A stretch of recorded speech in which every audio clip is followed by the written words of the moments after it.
ठीक है दोस्तों, आज हम पढ़ेंगे विश्व और भारत की जैव विविधता के बारे में और हम समझेंगे कि किस प्रकार इस जैव विविधता से प्रकृति को लाभ है और ये जैव विविधता मानव के लिए किस प्रकार उपयोगी है और इससे हमें कौन कौन सा फायदा मिलता है और कौन कौन सा नुकसान, और इस जीवन चक्र के बारे में कैसे चल रही है हमारी प्रकृति के अनुसार। तो ठीक है दोस्तों, इस सेशन को ज़्यादा से ज़्यादा दोस्तों को साथ शेयर कीजिए और इस वीडियो के अंदर हम किस प्रकार अच्छा लग सके, जिससे इसके अंदर क्या करेक्शन किया जाए तो आप ज़रूर बताना, और सेशन अच्छा लगे तो लाइक प्लीज़ ज़रूर करना और चैनल को सब्सक्राइब करना। ठीक है दोस्तों, अब हम ज़्यादा समय न लेते हुए सेशन को शुरू कर रहे हैं। तो हम पढ़ेंगे जैव विविधता का संबंध है, यानी कि जैव विविधता का संबंध किससे है। तो वन्य जीवों के विविध रूपों से, वनों में पाए जाने वाले पेड़ पौधे के विभिन्न रूपों से और प्रकृति से मिलने वाले सभी प्रकार के प्राणियों और पेड़ पौधों से और पृथ्वी पर मिलने वाले सभी प्रकार के पेड़ पौधों से। तो जैव विविधता वह होती है जो एक ही स्थान पर अलग अलग, यानी कि वहाँ जीव भी हो और वनस्पति भी हो, तो प्रकृति से मिलने वाले सभी प्रकार के प्राणियों और पेड़ पौधे, यानी कि वहाँ पर जीव जंतु भी है और पेड़ पौधे भी है, जो ज़्यादा से ज़्यादा सघन मात्रा में पाई जाती है, वहाँ पर ज़्यादा जैव विविधता होती है। जैसे कि भारत के पश्चिमी घाट में और हिमालय क्षेत्र में अधिक जैव विविधता पाई जाती है, जिसे यहाँ पर जैव हॉट स्पॉट के नाम से भी जाना जाता है। तो किसी प्राकृतिक प्रदेश में पाए जाने वाले जंगली तथा पालतू जीव जंतुओं एवं वहाँ पादपों की प्रजातियों की बहुलता को जैव विविधता यानी बायोडाइवर्सिटी कहते हैं। अंतर्राष्ट्रीय जैव विविधता दिवस मनाया जाता है, यानी कि अंतर्राष्ट्रीय जैव विविधता दिवस कब मनाया जाता है। इंटरनेशनल बायोडाइवर्सिटी पारिस्थितिकी तंत्र, तो ये कब मनाया जाता है। तो इसमें 22 मई, 22 जून, 22 जुलाई, 22 अगस्त, तो इसमें 22 मई को अंतर्राष्ट्रीय जैव विविधता दिवस मनाया जाता है। विश्व जैव विविधता दिवस या विश्व जैव विविधता संरक्षण दिवस 22 मई को मनाया जाने वाला अंतर्राष्ट्रीय पर्व है। इसे संयुक्त राष्ट्र ने प्रारंभ किया था। अंतर्राष्ट्रीय जैव विविधता दिवस इंटरनेशनल डे फॉर बायोडाइवर्सिटी 2020 की थीम है। अब आप दोस्तों 2022 की थीम याद करेंगे, और अब तो 2023 चल गया है, तो अब 23 के बारे में पढ़ेंगे और उस थीम को याद करेंगे, जिससे कि अगले एग्ज़ाम के अंदर पूछने पर आप उसका उत्तर दे सकें। सुपोषण संबंधित है, यानी कि एट्रोफिकेशन संबंधित किससे है। तो ओजोन क्षय से, यानी ओजोन का नष्ट होने से, या जलीय पारितंत्र से, या घास पारितंत्र से, या मरुस्थलीय पारितंत्र से। तो सुपोषण जलीय तंत्र से संबंधित है। अब सुपोषण क्या होता है हम व्याख्या समझेंगे। किसी जलाशय को पोषक तत्वों से समृद्ध करना, यानी कि उस जलाशय के अंदर पोषक तत्व और समृद्ध हो, सुपोषण कहलाता है। सुपोषण की प्रक्रिया में जलाशय में पेड़ पौधे तथा शैवाल का विकास होता है। तो उस जलाशय के अंदर शैवाल का उत्पन्न होना और उसमें पेड़ पौधों का उगना, ये सुपोषण के अंदर आता है। पृथ्वी दिवस जिस दिन मनाया जाता है, यानी कि पृथ्वी दिवस कब मनाया जाता है। 5 जून को, 22 अप्रैल को, 22 मार्च को और 16 दिसंबर को। तो हम समझेंगे कि 22 अप्रैल को पृथ्वी दिवस मनाया जाता है और 22 मार्च को जल दिवस मनाया जाता है और 22 मई को जैव विविधता दिवस मनाया जाता है।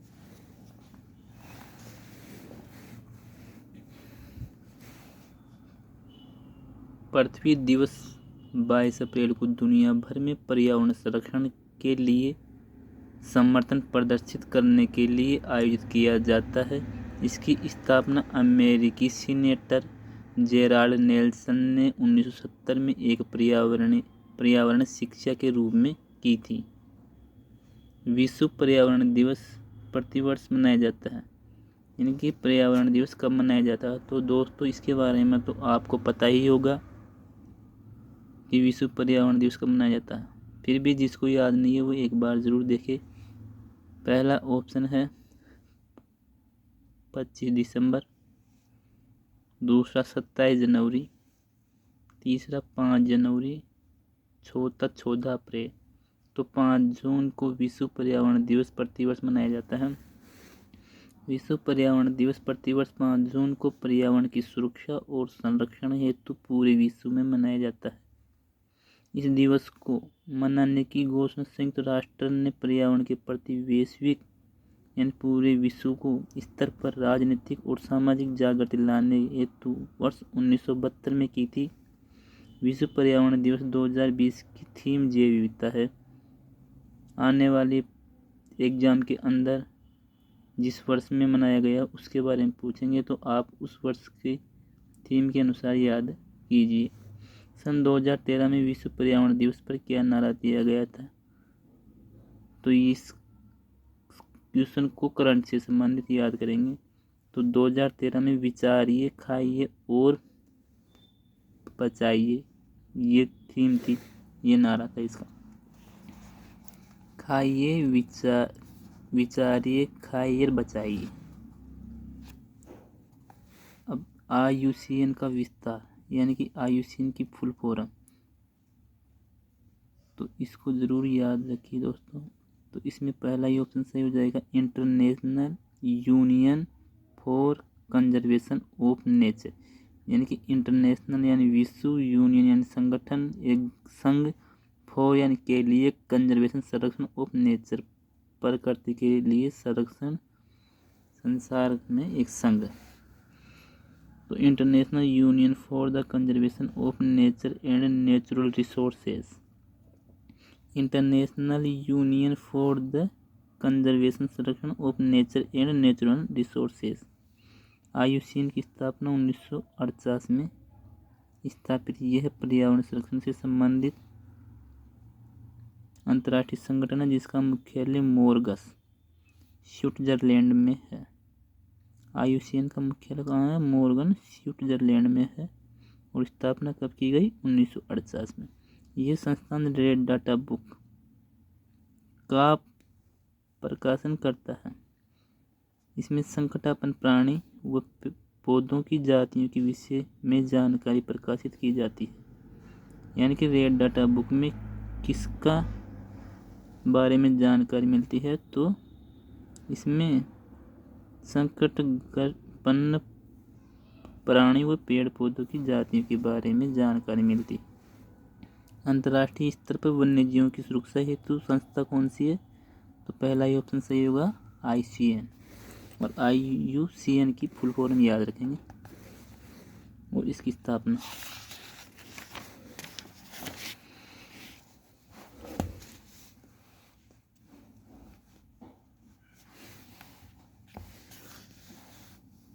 रेड डाटा बुक में सम्मिलित है। यानी कि रेड डाटा बुक के अंदर क्या आता है? संकटाग्रस्त प्रजातियां, सुभेद जीव, आपत्तिग्रस्त जीव, इनमें से सभी।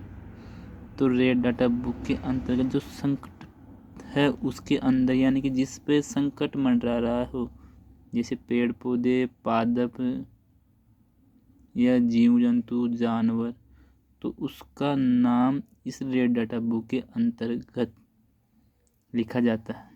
पौधे और जंतुओं की संकटग्रस्त प्रजातियों को प्रदर्शित करने के लिए IUCN ने निम्न में से कौन सी पुस्तक तैयार की है?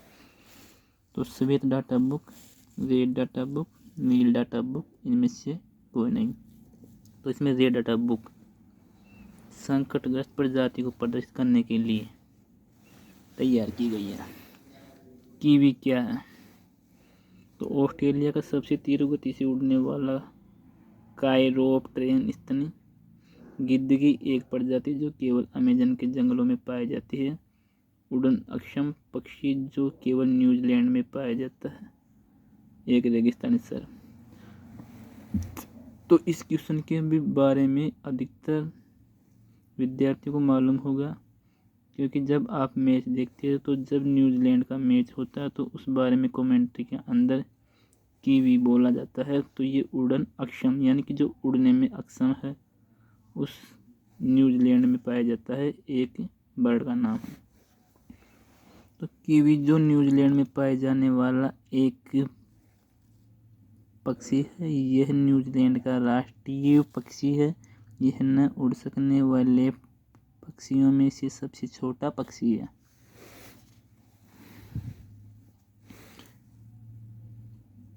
निम्न में से किसमें सर्वाधिक जैव विविधता पाई जाती है? तो शीत उष्ण पर्णपाती वन बायोम में, उष्ण कटिबंधीय सदाबहार वर्षा वन बायोम में, और शीतोष्ण घास प्रदेश बायोम में और सवाना बायोम में। तो जैव विविधता वहाँ पाई जाती है जहाँ शीत यानी कि सर्दी और गर्मी दोनों का मिलन हो, यानी कम ज़्यादा दोनों में बराबर। ये ज़्यादातर भूमध्य रेखा के समय पाई जाती है। और ये जैसे कि इसमें ऑप्शन नंबर 2 सही हो जाएगा, उष्ण कटिबंधीय सदाबहार वर्षा वन में।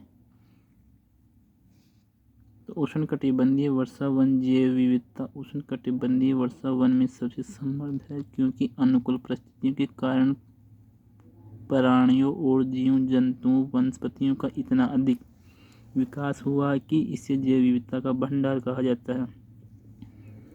किस जगह को फ्लोरा और फौना सूचित करता है? तो पेड़ पौधे एवं जंतुओं को। तो किसी जगह को फ्लोरा और फौना सूचित करता है? वहाँ पर जो पेड़ पौधे और वहाँ पर जो जीव जंतु होते हैं उनको फ्लोरा और फौना सूचित करता है। ये भी एक जैव विविधता की तरह इनका नाम है, जिसे कहते हैं।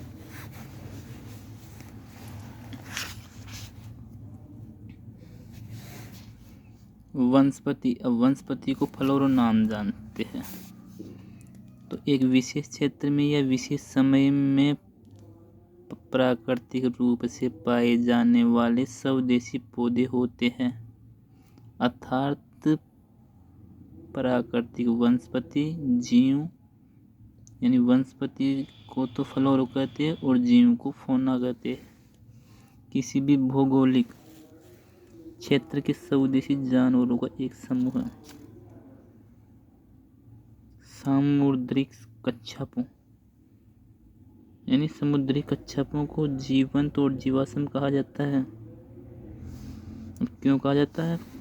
क्योंकि वे 150 मिलियन वर्षों से भी अधिक समय से पृथ्वी में उपस्थित है। भारतीय उपमहाद्वीप के जलीय भागों में पाए जाने वाले 5 प्रजातियों के समुद्री कच्छप में सबसे अधिक संख्या किसकी है? तो इसमें पहला ऑप्शन केनेप्स रिडले की, लागरहेड की, ऑलिव रिडले की और फ्लैट बैक की। तो ऑप्शन 3 सही हो जाएगा, ऑलिव रिडले की। ऑलिव रिडले समुद्री कछुए की एक प्रजाति है। ये दुनिया का दूसरा सबसे छोटा समुद्री कछुआ है। दुनिया का सर्वाधिक संकटग्रस्त जीवित समुद्री कछुआ ऑलिव रिडले हर साल जड़ों में उड़ीसा के समुद्री तट पर अंडे देने आता है और गर्मियों में लौट जाता है।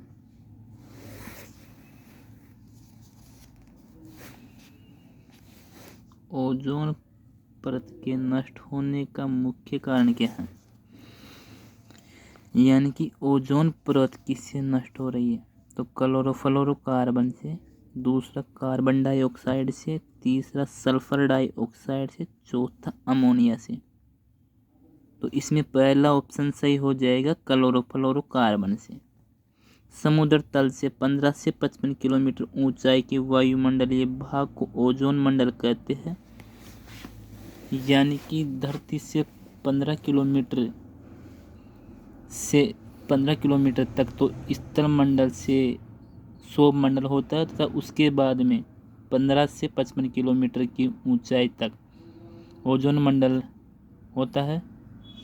इस मंडल में ओजोन गैस पाई जाती है। यह गैस वस्तुतः एक रक्षा कवच के रूप में कार्य करती है और उच्च ऊर्जा युक्त पराबैंगनी किरणें जो कि सूर्य से निकलती है उससे हमारी रक्षा करती है, को पृथ्वी पर आने से रोकती है। ओजोन परत का ह्रास करने वाला मुख्य कारक रसायन क्लोरोफ्लोरोकार्बन CFC कहते हैं, जिसका उपयोग दैनिक जीवन में एयर कंडीशनर जैसे कि फ्रिज, प्लास्टिक, फोम, रंग तथा विभिन्न प्रकार के एरोसोल में किया जाता है। अंतरिक्ष यानों द्वारा जला ईंधन भी नाइट्रोजन के ऑक्साइड उत्पन्न करता है जो ओजोन को नष्ट करता है।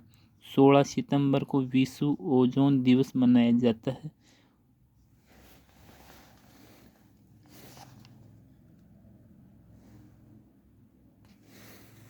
निम्नलिखित में से कौन सी गैस ओजोन क्षरण के लिए प्रत्यक्ष उत्तरदायी नहीं है? Chlorofluorocarbon, carbon dioxide, nitrous oxide, hydrogen. तो इसमें कार्बन डाइऑक्साइड गैस हो जाएगी। ये ओजोन परत का क्षरण नहीं करती है, लेकिन ये तापमान बढ़ाने के लिए उत्तरदायी होती है। ओजोन दिवस निम्न में से किस दिन मनाया जाता है? तो इसको आप भली बात ही जान गए होंगे कि 16 सितंबर को ओजोन दिवस मनाया जाता है। ओजोन क्षीणता का प्रत्यक्ष प्रभाव है, यानी कि ओजोन किससे नष्ट होती है, ये प्रत्यक्ष रूप से किसमें देखी जा सकती है या इससे कौन सा प्रभाव पड़ता है? तो पहला, चर्म कैंसर बढ़ता है या पौधे द्वारा उत्पादन में ह्रास होता है, या फिर तीसरा ऑप्शन, पराबैंगनी सौर विकिरण में वृद्धि होती है या जलवायु में परिवर्तन होती है। तो ओजोन क्षीणता से पराबैंगनी सौर विकिरण में वृद्धि होती है। निम्न में से किन राज्यों का समूह में भूस्खलन की घटना सामान्य है, यानी कि कौन से राज्यों में भूस्खलन की घटना ज़्यादातर देखी जाती है? तो जहाँ पर बारिश होंगी और वहाँ पर पहाड़ी स्थल ज़्यादा होंगे, वहाँ पर जहाँ पर बर्फ़ गिरती है, शीत ऋतु रहती है, वहाँ पर भूस्खलन की घटना ज़्यादा देखने को मिलेगी। तो इसमें तमिलनाडु, आंध्र प्रदेश, मध्य प्रदेश, जम्मू कश्मीर, हिमाचल प्रदेश, उत्तराखंड, पंजाब, हरियाणा, उत्तर प्रदेश, झारखंड, उड़ीसा, तेलंगाना। तो इसमें जम्मू कश्मीर, हिमाचल प्रदेश, उत्तराखंड ऑप्शन नंबर 2 सही हो जाएगा। भूस्खलन इसका प्रमुख कारण भूकंपों की आवृत्ति में वृद्धि के साथ, यानी कि वहाँ पर बार बार भूकंप का आना तथा सड़क एवं बांध बनाने जैसे मानवीय क्रियाकलापों का बढ़ना है। यहाँ सड़क, बांध निर्माण तथा खनिज के लिए बड़े पैमाने पर खनन कार्य किए गए हैं। इनके कारण हिमालय में भूस्खलन की आवृत्ति में वृद्धि हुई है। जम्मू कश्मीर, हिमाचल प्रदेश, उत्तराखंड राज्यों में भूस्खलन की घटनाएं सामान्य देखी जाती है। भारत के किस क्षेत्र में अधिकतम भूस्खलन की घटनाएं होती है? तो उत्तर पूर्वी पहाड़ में, हिमालय में, पश्चिमी घाट व नीलगिरी में और उत्तरी घाट में। तो ज़्यादातर भूस्खलन की घटनाएं हिमालय के अंदर देखी जाती है, जिसमें नॉर्दर्न पूर्वी राज्य और नॉर्थ राज्य प्रमुख रूप से है। पेरिस समझौते के अनुसार इस शताब्दी में विश्व तापमान वृद्धि को नियंत्रित रखने का लक्ष्य रखा गया है, यानी कितना रखा गया है? तो हम ऑप्शन देखेंगे कि पूर्व औद्योगिक स्तर से 1 डिग्री सेल्सियस के नीचे, पूर्व औद्योगिक स्तर से 3 डिग्री सेल्सियस से पर्याप्त नीचे, पूर्व औद्योगिक स्तर से 2 डिग्री सेल्सियस पर्याप्त नीचे, पूर्व औद्योगिक स्तर से 3.5 डिग्री सेल्सियस पर्याप्त नीचे। तो 2 डिग्री सेल्सियस नीचे रखने का पूर्व औद्योगिक स्तर से पेरिस समझौता जो 2015 के अंदर हुआ था उसमें रखा गया है। तो इसमें ऑप्शन नंबर 3 सही हो जाएगा। व्याख्या देखेंगे। दिसंबर 2015 में पेरिस में संपन्न जलवायु पेरिस समझौते, जिसको COP21 के नाम से जाना जाता है, भारत सहित 171 देशों ने हस्ताक्षर कर 22 अप्रैल 2016 को कर दिए थे। पेरिस समझौते के अनुच्छेद 2 के मुताबिक सम्मेलन का लक्ष्य है कि नियंत्रण औसत तापमान की बढ़ोतरी को पूर्व औद्योगिक स्तर पर 2 डिग्री सेंटीग्रेड के नीचे लाया गया तथा इस बात की कोशिश की जाए कि इस सीमा को 1.5 डिग्री सेंटीग्रेड तक निश्चित कर लिया जाए, यानी कि 2 डिग्री सेंटीग्रेड से नीचे लाया जाए और 1.5 डिग्री सेंटीग्रेड तक निश्चित कर लिया जाए, यानी कि इससे ज़्यादा सेल्सियस तापमान की वृद्धि न हो। जलवायु परिवर्तन पर कोपेनहेगन सम्मेलन हुआ, यानी कि कौन सा सम्मेलन कोपेनहेगन में हुआ, वो सन कौन सा था? तो 10 से 20 दिसंबर 2009 में, 5 से 17 दिसंबर 2008 में, 7 से 19 जनवरी 2009 में, 7 से 19 दिसंबर 2008 में।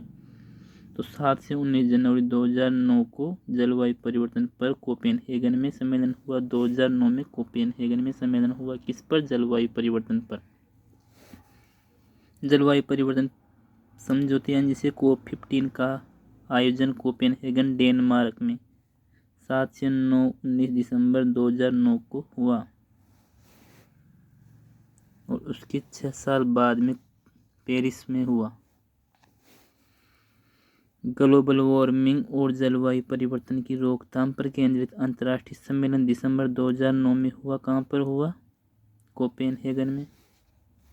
यूनेस्को द्वारा man and biosphere programme MAB की शुरुआत हुई, यानी जिसे शॉर्टकट में MAB man and biosphere programme की शुरुआत कहाँ से हुई? तो 1986 में, 1991 में, 1970 में, 1972 में।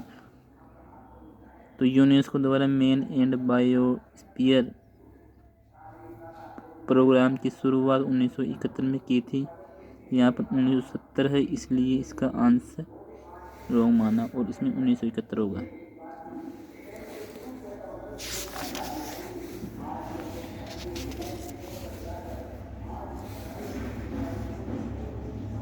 पीसूप कोहरा मुख्यतः किस शहर से संबंधित है? यानी कि पीसूप कोहरा किस देश में है, यह कहाँ पर स्थित है? तो पहला न्यूयॉर्क, दूसरा बीजिंग, तीसरा टोक्यो, चौथा लंदन। तो पीसूप कोहरा लंदन में स्थित है। लंदन में सन 1952 से 5 से 9 दिसंबर तक, यानी इसके आसपास धुंध की छटा छाई हुई थी। उस समय धुंध और जहरीले धुएं के मेल से बने धुंध की मोटी परत लंदन के आसमान पर जम गई थी। इस जहरीली धुंध को ग्रेट स्मॉग ऑफ लंदन नाम दिया गया। ग्रेट स्मॉग ऑफ लंदन यानी लंदन की महान स्मॉग, जिसे पीसूप कोहरा यानी कि कोहरे की तरह छा गया। तो ये किस संबंधित है? लंदन से। निम्नलिखित में से किसका संबंध अम्लीय वर्षा से है? यानी कि अम्लीय वर्षा कितने pH से कम पर होने पर इस वर्षा का कारण है? तो वर्षा जल की pH 5.6 से कम, वर्षा जल की pH 5.7 से 6.8 के मध्य और वर्षा जल की pH 7, वर्षा जल की pH 7 से अधिक। तो आपको ये ज़रूर पता होगा, 10वीं के अंदर आपने ज़रूर पढ़ा होगा कि अम्ल, सार और उदासीन। 7 से कम वाले को तो कहते हैं अम्ल और 7 से अधिक वाले को सार और 7 पर उदासीन। तो शायद सभी को मालूम है कि 7 से कम वाले को अम्ल कहते हैं। तो इसमें 7 से कम, अधिक है तो सार, ये तो नहीं होगा। सार 7 ये उदासीन है और 5.7 से 6.8 तो ये सारीय और अम्लीय दोनों है।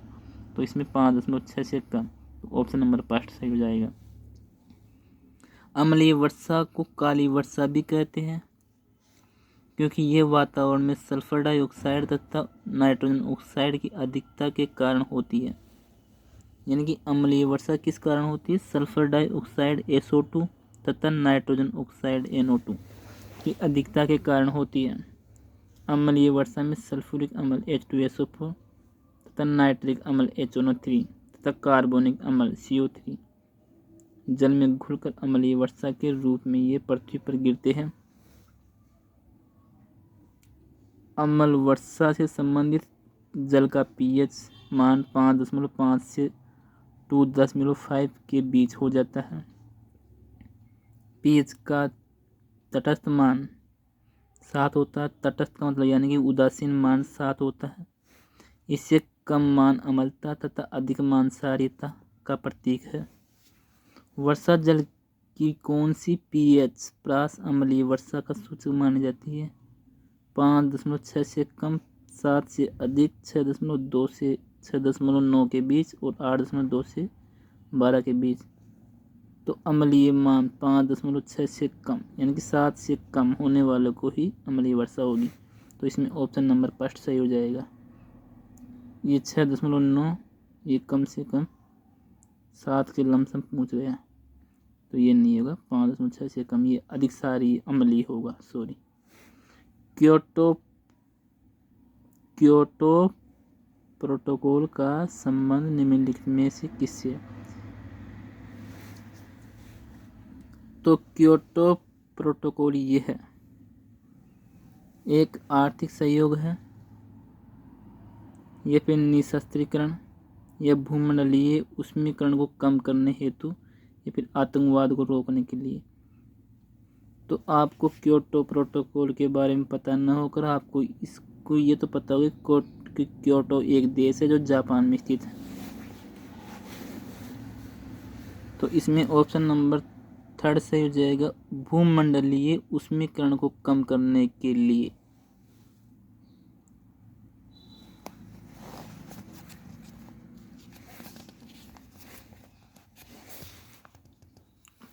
क्योटो सम्मेलन 1997 1 से 11 दिसंबर 1997 क्योटो जापान में आयोजित किया गया। इसे पृथ्वी 5 सम्मेलन या पलास सम्मेलन, विश्व पर्यावरण सम्मेलन, ग्रीन हाउस सम्मेलन तथा क्योटो प्रोटोकॉल भी कहते हैं। भारत ने 2002 में हस्ताक्षर किए थे व अनुमोदन किया कि पृथ्वी को ग्लोबल वार्मिंग की समस्या से बचाने हेतु इसके लिए उत्तरदायी 6 ग्रीन हाउस गैसें, पहला कार्बन डाइऑक्साइड गैस, दूसरा मीथेन, हाइड्रोक्लोरोकार्बन, नाइट्रस ऑक्साइड, क्लोरोफ्लोरोकार्बन एवं सल्फर हेक्साक्लोराइड के प्रभाव से 2008 से 2012 तक की अवधि में 1990 के उत्सर्जन स्तर में औसतन 5% की कमी लाएगी। Kyoto protocol